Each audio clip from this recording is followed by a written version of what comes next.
Welcome to Game of the Day, where I randomize a date and play a game that came out on that same day. Today we're starting with May 24th, 1978 for the date, but as there were no entries for that month, we've landed in the Game Void. The Game Void is an honorable list that consists of month and year combos without a single game in it, so congratulations to May 1978 for being our 7th entry in the Game Void. But upon respinning, we got July 8th, 2006, which came to a penalty showdown between these two games.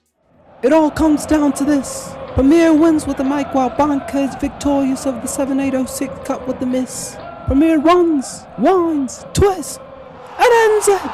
Premier Action Soccer is just one game of the day. For the first time in history, a football game takes home the game of the day title. There is heartbreak for Visual Novel FC in this absolute sum of two genres, which sports fans can now rejoice. Wow, what a match. Now let's go back into the review.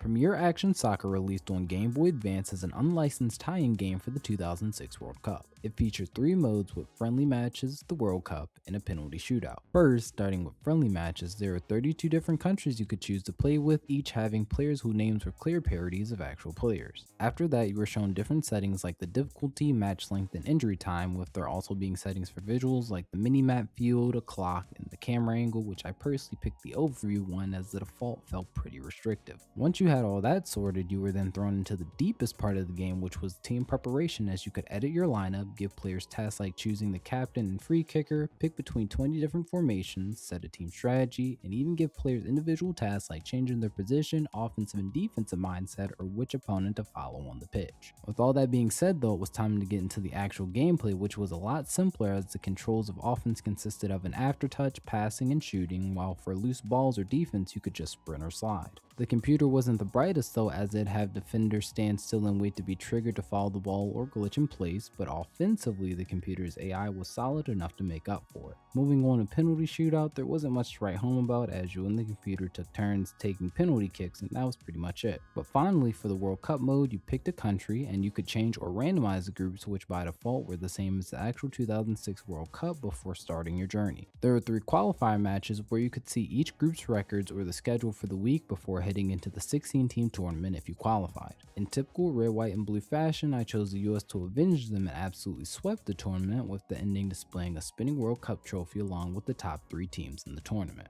So while this game was pretty compact feature-wise, I feel as if it did its job as a simple Game Boy title. Even with its few gameplay issues, it got all the little things right and added flair when it could, like penalty cards and short celebrations playing when you scored, so with everything taken into account, I'd give this a qualifying underdog out of 10. Make sure to follow and leave a comment about what you think of this game, and I'll see you guys in the next one.